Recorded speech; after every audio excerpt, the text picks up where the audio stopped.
Sugar and Spikes is a science-backed and semi-sarcastic mental health podcast for a new type of business leader. Mental health concerns are occasionally addressed, but this podcast is not intended to diagnose or treat any condition, mental, physical, metaphysical, or otherwise. That's a job for your doctor or therapist, not a podcast. Now that we've got that out of the way, let's get on with the show.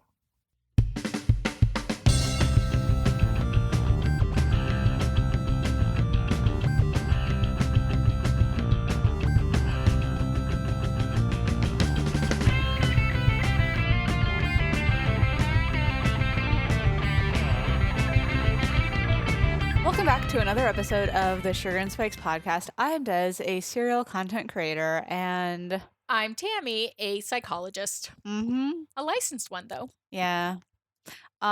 This week I'm pretty excited because we are kind of getting to the heart and soul of what Sugar and Spikes kind of set out to be. We've played with it, we've messed around, taken baby steps towards change.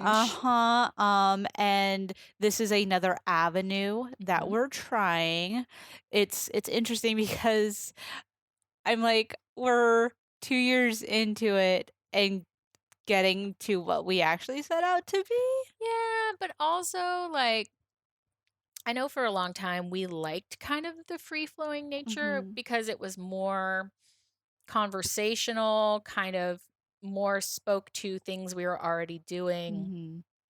But I think we've kind of evolved beyond, like, listening to Dez and Tammy talk about things like they always do. And so, like, I think we've just decided to adjust that a little bit because nothing stays the same and we're evolving it all the time. So yeah. Well, and I think also it's interesting because it speaks to a certain type of growth, because when we started it, it was like, well, what can we handle? What can we commit to? And now what's really interesting to me is that was easier at the time. yeah. And framing something up and having more strategy and show notes and kind of like purpose, that feels easier now. So, like, speaking to what this week holds is we're going hyper-focused, y'all. And we're diving into the concept of attachment and how attachment theory, like, A, what is attachment theory if you haven't heard of it? B, how does it kind of connect to business? Because it sounds really, to me, like, granted, I know what it is, but like initially I'm like, oh, attachment, whatever, that doesn't mean anything. But how does it connect to business? Because it actually really does. Yeah, it does. Yeah. So just kind of like a crash course, not to go down the rabbit hole of what is attachment theory. Our rabbit holes are pretty fun, though. I know, but this you can, I mean, you can really. This is like theses and dissertations. Yep. Yeah. So, okay. So basically, humans have attachment styles, different ways that we interact and behave in relationships. And these are formed in like our early childhood experiences. Really quick. Okay. It's safe to kind of say or assume that pretty much patterns repeat themselves, right? And that's where attachment theory kind of stems from, is a pattern of behavior with people, give or take. Well, yeah, but it's formed in early childhood and in relationship to kind of our primary caregiver and the way that the baby interacts with caregiver. And I'm not going to say mom because it isn't always mom. Right. But things can happen within that relationship that kind of change how the baby interprets their behavior and how to connect. And there was a lot of this research going on in the 60s and 70s, like The Strange Situation and stuff like that. Guys, after you're done listening to this, or when you get home, if you're listening to this on your commute or whatever, please go Google The Strange Situation and watch that creepy as fuck video. It is kind of creepy, but you know, I think some of the best psychological knowledge have come out of studies where you're like, what the fuck? Like Stanford prison experiment. Yeah. Can't do that now. No. But we learned a lot of really valuable things, but at whose expense? At right? what cost? Yes. So, okay. Attachment, special emotional relationship between baby, caregiver. Okay. And so it's this exchange of comfort, of care, pleasure, getting the baby, how the baby gets their needs met in kind of these areas. So John Bowlby was a really big person kind of in this attachment theory kind of realm. So there's basically 4. Did I talk about the 4? No. Oh.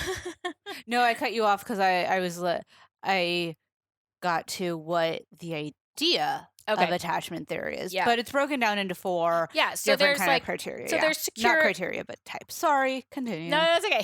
So generally there's 4. Mhm. So there's like secure attachment, right? Positive relationship between Mhm. baby and caregiver.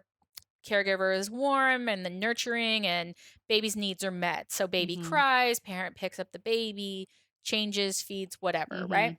Okay. Then there is ambivalent. So there tends to be some sort of break in that cycle of trust, right? So most babies do develop secure attachment.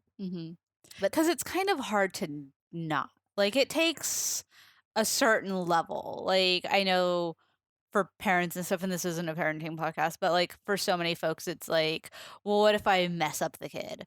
It takes a little bit of work. Yeah, and even it's not even that that work can't be undone. It takes a lot of work on the part of the person. Yeah. And it's hard but very meaningful work. So they're secure. Most babies are securely attached. You know, you have a warm relationship with your caregiver. Then you have ambivalent. So like there's some sort of break in the cycle of trust that has happened. So ambivalent, they just kind of withdraw from attachments at all. So they don't attach to others. They believe they're all alone. They feel like it's like a place where you kind of have to fuck over the other person before they fuck you over. And so they're constantly feeling attacked. They're constantly feeling like it's them and only them. And they like don't give a shit about other people. So corporate America. Wait, did I just say that? Don't say that. Then there's avoidant attachment.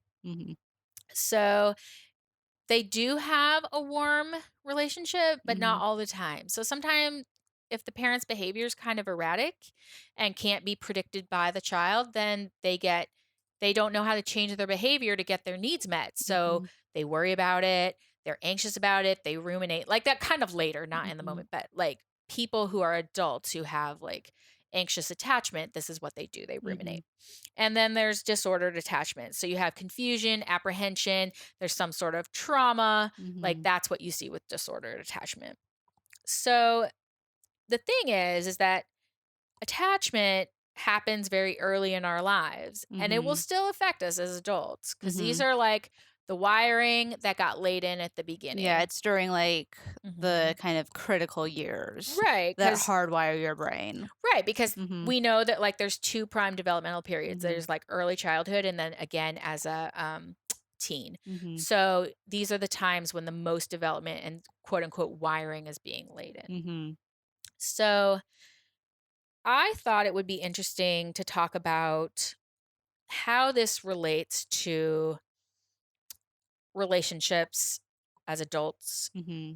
Not necessarily romantic relationships, but kind of expanding what we think of as a relationship, right? Because I know I have had this shift in my perspective that relationships and relational work in business is really important. Yeah, we've talked about it. One was like the Finn Found Her podcast, where we addressed the idea that business is relational at its core, and understanding how you attach. And I think like to make it less like foreign or like harder to understand, but like how you connect, because attachment style is a form of connection. Yeah, it's how you connect to others. So like we could say your connection style, like understanding that can really help you navigate business relationships and understand like the feedback and the interactions that are kind of coming towards you. And what meanings you attach to those. Exactly. Attach, haha. Hey-o. Yeah, because I think like I like the idea of connecting some of these broader psychological topics to, well, of course, to business. You're like, duh, that's what we've been doing the whole time. But ones that maybe don't seem so obvious. Yeah, because you came to me with this and I was like, cool, but how does it connect? I'm like, it does. You're like, show me your work. And they did. I connected Show in me like the Carfax. 3 stops. I don't know what I'm Mhm. saying anymore. It's been a long week. Anyway, so the one that really kind of got my mind going on this is when people have anxious attachment styles. Okay, can you dive a bit more into anxious attachment? I know you reviewed it really quick, but refresh people since it may all be very new. Yeah. Okay. So I'm keeping my notes because I want to Mhm. keep it like not down this like Mhm. academic rabbit hole, which doesn't help anybody.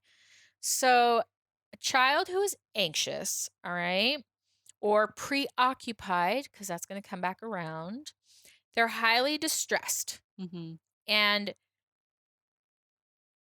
when you're fearful or preoccupied with the other person Mhm. and their responses and reactions, and you can't predict them Mhm. because you've learned through this caregiver attachment that you can't, Mhm. then what happens is you end up with more rumination, Mhm. preoccupation, Mhm. thinking about things over and over and over. They get stuck in your brain. You can't let them go. So hyper concerned over some sort of relationship that you're building. For example, like if I was at work and if I was just like ruminating on what does my boss think of me? Yeah. What am I fitting into the team? Is this okay? How like just kind Yeah. of doing those constant checks to Yes. kind of bring it a bit forward. Yes. And so, like, another thing is, like, whatever you identify as the problem, whatever that is, I didn't like the way that person talked to me. I don't know what's going to happen here. Then you can't stop ruminating on that problem. Mhm. And whatever, if you feel like a wrong has been done to you or something that hasn't been fair, Mhm. then you can't let that go. Because we've all known those people, right? Who just, you can't let it go. If it wasn't for the way he shut down my idea at the meeting, that project would be on time and it would be fine. Right. And a year later after that project is done, you still hold a grudge against that person. If he didn't do this at that one meeting, X, Y, and Z would be like life would be pie in the Sparkly. sky. Yeah. Okay. So people with anxious attachment, so they have this everything's spinning in their brain around and around and around and around. And they also tend to rate things people do to them like small hurts as more serious. So what might be kind of small or inconsequential to one person is not small or inconsequential to this person. And so they experience like really high levels of anger. Just like what you just said. Yeah. Like, fuck that guy Mhm. forever. Yeah. Because he did that. And I could have had this and now I can't have this. And they're like mourning the loss of something that never happened. Right? Like I could have had this amazing life. I could have had blah, blah, blah, blah. Like you just go down that road of what ifs that just make you madder and madder and madder. So preoccupied people, anxious people, they tend to get pulled into their painful emotions, pulled into the anger. Like we all feel anger, right? And some people, everyone copes with it a different way. But these people in particular get pulled towards those emotions. It's kind of like for most people, a fire will generally burn itself out. But with anxious attachment, that fire keeps fueling itself and it grows larger and larger. Right. And then these people are like flooded by anger, hostility, that kind of thing. So, but it makes sense. If you if you look at it in a developmental way, it makes sense. They had inconsistent parenting and and the child couldn't make sense of the parent's behavior. Like 1 minute you're this, the next minute you're this. Like I can't. Right. And so you can't predict how the parent will react. So then you can't predict the future. You can't modify your behavior to change anything because you don't really know what's going to happen. And then knowing that you can't do anything to prevent whatever happens to you, you are left in this chronic state of anxiety all the time. always trying to cover your bases, like trying to Yeah. account for what your boss is going to say, trying to account for what your team member is going to say, trying to account for what the executive is going to say, trying to account for what a client's going to say, for all possible outcomes, like Right. over covering your bases. But you can't, the thing that's so crazy making is you can't do that. Exactly. Like there's no, You're on edge because every interaction feels absolutely unpredictable. yeah, or like the undertone, or they said it in this way, or they said it in that way. And you're doing like these play-by-plays of conversations, Yeah. interactions, all of that. And so I think it's important to say that people's attachment style is not conscious. It's not intentional. Would you say, can it be a bit fluid or like ebb and flow? Well, I'm sure it can, but it's like it's wired into your central nervous system. Yeah. Right. And once a problem gets activated in your brain, like you think of how, if you think of nodes in your brain, like the problem, quote unquote, gets activated, and think of how many other memories that's connected to, and then this node and how many that's connected to. And so, like, you can't stop. You just are stuck. Yeah.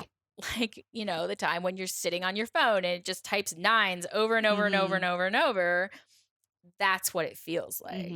And it's not intentional. Right. They're probably pretty distressed by it. Like, I don't understand why I can't let this go, but I can't. Right. You know, and I won't.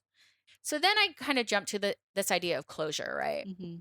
Everybody who's been in a relationship that has gone bad has sought closure.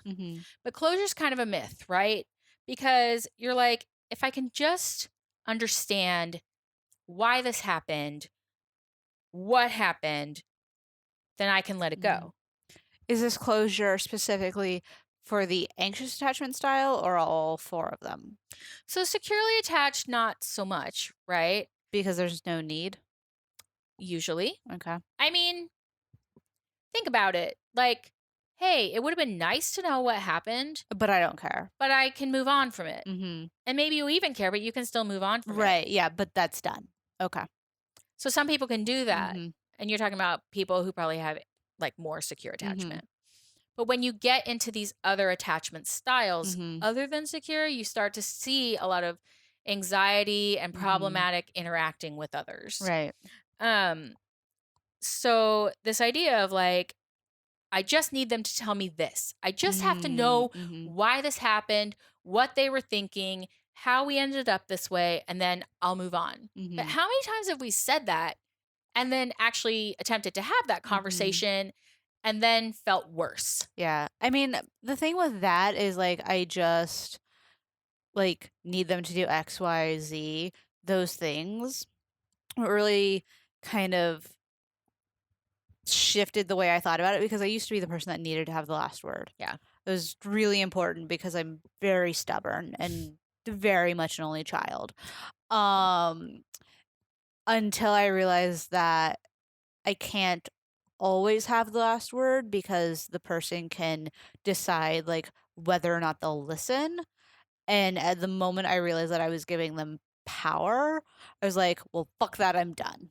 You know, and just kind of like walked away, like, fine, they can think that, but we all know that isn't what happened. Yep. And most of us have said that too. But I think you bring up a really good point, right? Like, when you as a person feel, I just need the other person to do X, Y, Z, you have no power to make them do that.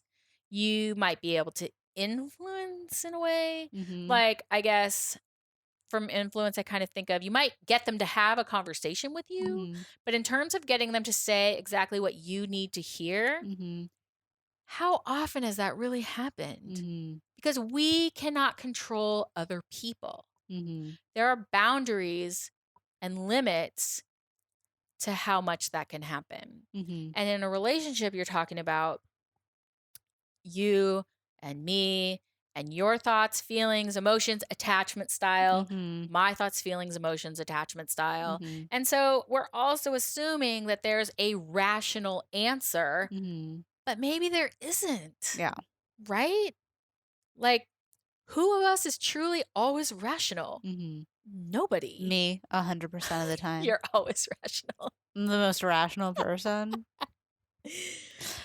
I mean, No, if we but but if we yeah. aren't if anxious people aren't anxious with conscious intent, then what makes you think the other person Yeah. is totally meaning to do X, Y, or Z? It just doesn't make any sense, right? When you kind of like walk it through. Yeah. So I think the one point I want to make, and was made in an article that I was reading and I really liked, is that sometimes we feel we need something from another person to soothe us and regulate our emotions. However, I would challenge you that it's not really possible for another person to regulate your emotions. Yeah. It's work that has to be done by you. Yeah. Well, and when I think about it in terms of career, and I think this is what I was going to say, but anyway, I think about it in terms of career and using this if this dude didn't mess up my whole shtick during That was the a meeting. great example. Like, thinking about this, like, yeah, we can talk about emotions and how we feel, but if there's this sort of projection or even like knowledge that did affect your career trajectory, the options are either like really kind of stew in that and develop this kind of like, I don't know, almost self-fulfilling prophecy of, well, I'm not going to advance and Yeah. I'm not going to be successful because that project was late and because so and so like has it out for me or is rude, or like, you know, just kind of like falling into that larger story, creating that larger story. That's one option. Or saying that was rough, but he doesn't get to decide my career path. He doesn't decide my success at this organization. He doesn't decide my company success. You know, things like that. So emotions, yes. And success, growth, what you do after that like perceived slight. Because I mean, like we are talking assumptions, like maybe that person didn't mean to say what he did. Like we're not gonna go dive into that. Yeah, okay. But like that perceived incident, it's your choice whether or not that's going to affect the rest of your path, if that makes sense. Yeah, and like for me, and this is just my way, whenever something happens with an interaction and I'm like, that was weird, or I didn't like that didn't feel good, or somebody is genuinely upset with me, I tend to take a step back and say, I think probably there was a misunderstanding here. So I assume good intentions. Yeah. Because who hasn't hurt someone and like didn't have good intentions? Yeah. So it doesn't mean they have good intentions, but I'm just going to say like most people aren't dicks. Like they aren't meaning to do it. Yeah. All the time. I think it also speaks to like interacting with the world through a level of curiosity. And oh god, I can't believe I'm going to admit or acknowledge this right now, but I've been reading a book by Gabby Bernstein. What? I know. Oh my God. It's really like superficial for most of it, but one thing is she talks about walking through life with curiosity, and that's something we've talked about before. No, it's important. You know, Yeah. and just being like, oh, what is the meaning behind this? And like kind of dealing with the facts. It's interesting. She puts it in a pretty like professional way. So snaps to her. Yeah. But it's by operating under curiosity, it creates a very neutral playing field for Yeah. everybody. I know there have been times where things have happened and it's like, you know, just stating the facts, like, I thought this, I experienced this, did you mean this? You know, things like that. And just acknowledging it and putting it out there as the facts and opening it up to a question. It can be difficult, depends on, you know, what type of situation we're talking about. But like it could create really good growth and further deepen that relationship, because if you came into me and said you did this, like you made my coffee with dairy Okay. because that's the best example I have right now. Okay. I'm vegan. Did you know I'm vegan? Oh, yeah. Or, Rather like, than me just sitting here being like, they meant to give me dairy. Yeah. They're just they just don't believe that I'm a vegan. Like, they don't understand. Yeah. Like, yeah. What are they thinking? Yeah. They're ridiculous. Like, things like that. But like, if you came to me, like, in an interview or something, like, oh, hey, I'm vegan, did you know? I'd be like, oh, A, this girl is really assertive. Yeah. B, like, there's immediate communication skills, and there's a certain level of trust that's built because there's this willingness for engagement in a conversation. Right. Like, hey, I don't know if you realized it, but I'm vegan. And then they go, oh, I didn't know that. I'm Yeah. like, okay, well, I just wanted to let you know. I realized you might not have. Yeah. Right. So, like, assuming good intentions. And so, when you assume good intentions and you communicate that, then people don't come off as very defensive. Like, if I'm like, you gave me dairy and I'm a vegan, that's way different from like, hey, I can't really remember if we had talked about this, but I just wanted to let you know that I'm vegan and so I don't drink dairy. Yeah. Think about those side by side can both be true. Yeah. Well, and I think like defensiveness can be a really good indicator for how you're interacting with things, because, and I messaged you about this last weekend even, I was seeing stuff on the internet where I was getting so defensive so fast, like unreasonably so. Like, my end result ended up just being like turning off the internet and like I'm done. But being curious, like, what is my reaction to all this? Like, Yeah. I know this person, they don't mean this, things like that. So it may not even be curiosity to the other person, but curiosity with your reaction. Yep. What is this telling me? Yeah. Like, that showed me, I've been online like a lot lately. I need to just kind of be done. And there was this other sort of internal learning that happened. So I think curiosity with external relationships and curiosity with how you're still actively engaging with the world, because yes, like we talk about attachment theory and we talk about these trends, and each new day you come out a different person. So certain things are hardwired, but the way they show themselves each day can be different. Yeah. So I was thinking about something that you and I were talking about. It's fashion related. Of course. Of course it is. So we were talking about that jacket that I really want. Oh, yeah. I'm like, oh, but it's really expensive. And you're like, yeah, but you've wanted it for like 2 years. And then you were like, whenever I see something that's more than $100, I kind of let it sit there and then I go back and look later. Because, and that kind of speaks to this. Here was my initial response. And I don't really know about that. So I'm going to let it sit. And I'm going to come back to it when I'm not feeling as triggered, maybe not as tired, maybe not as this or that, and say, am I still having the same reaction? Or is there maybe some other way I could think about this now? Yeah.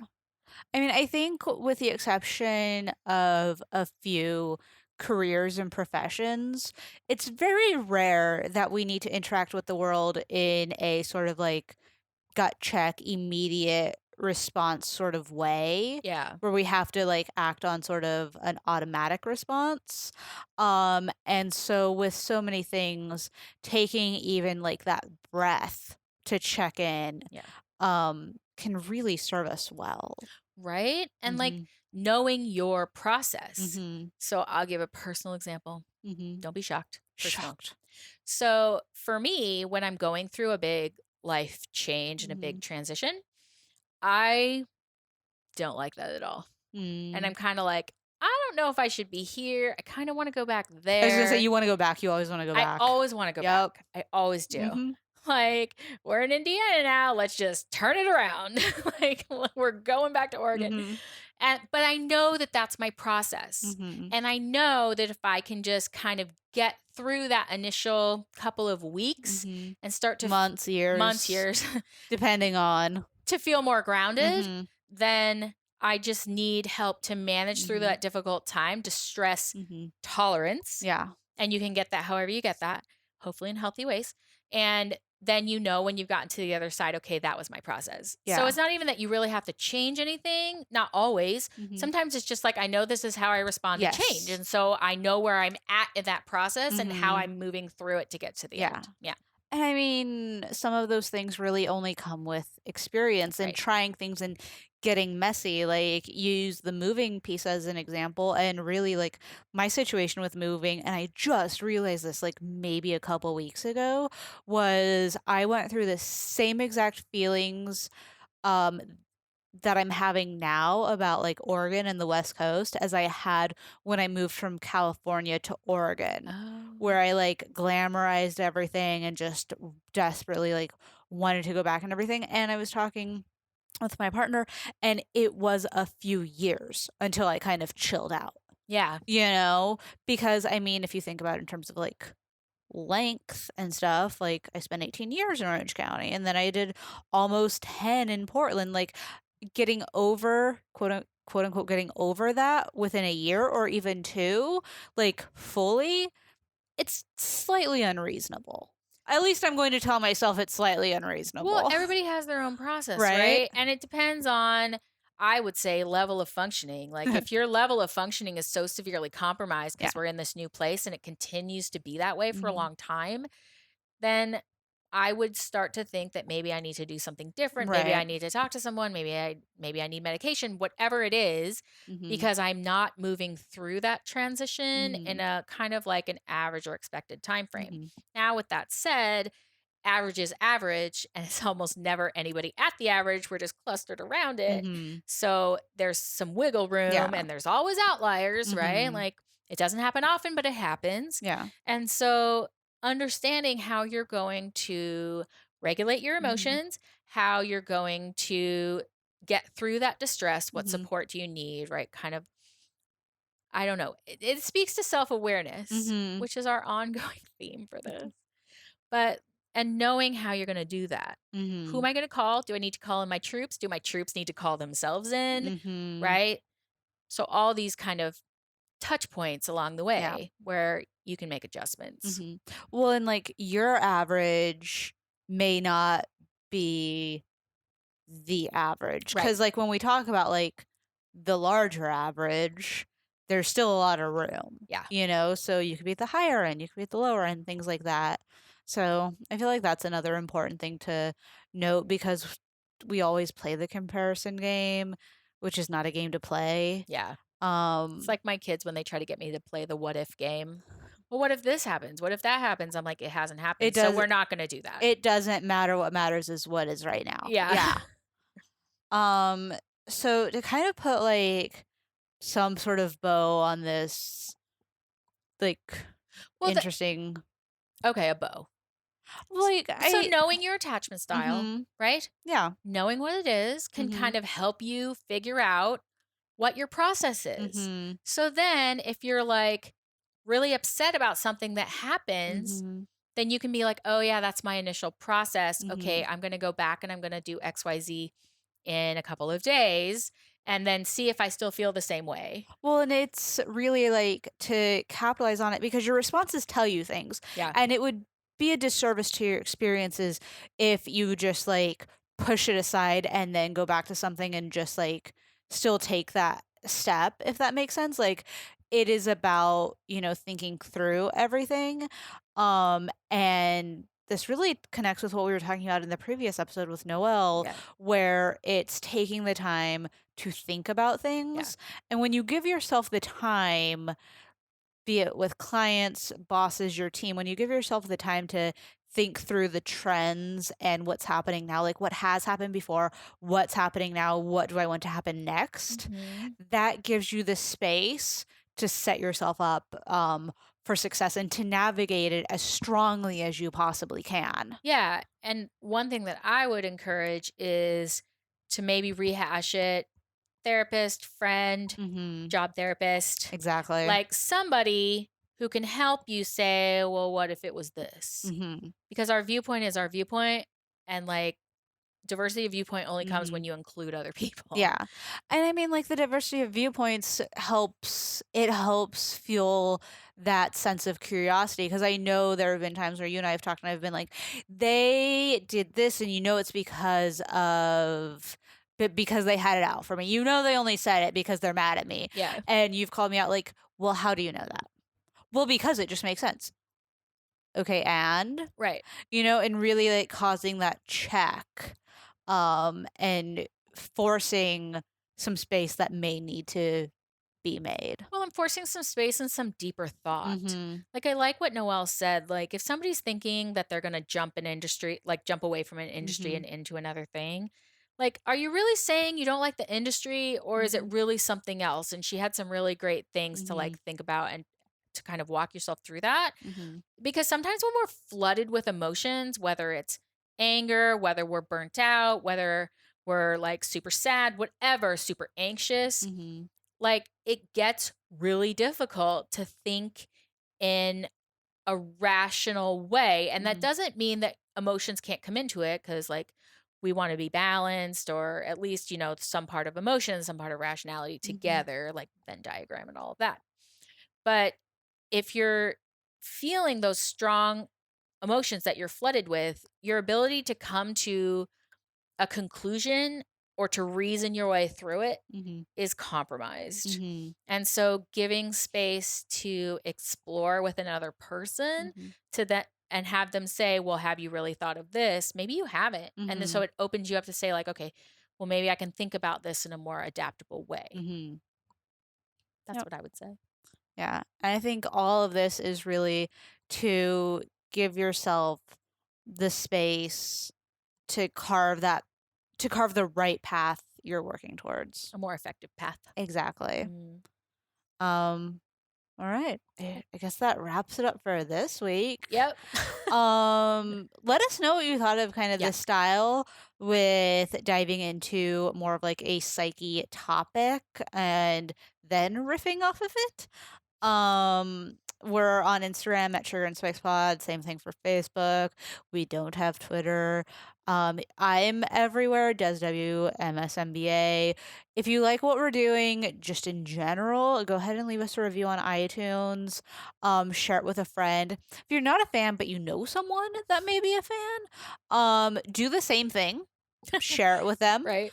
And we will be back next week with probably a different style of episode. I'm so, sure. bye. Bye, friends.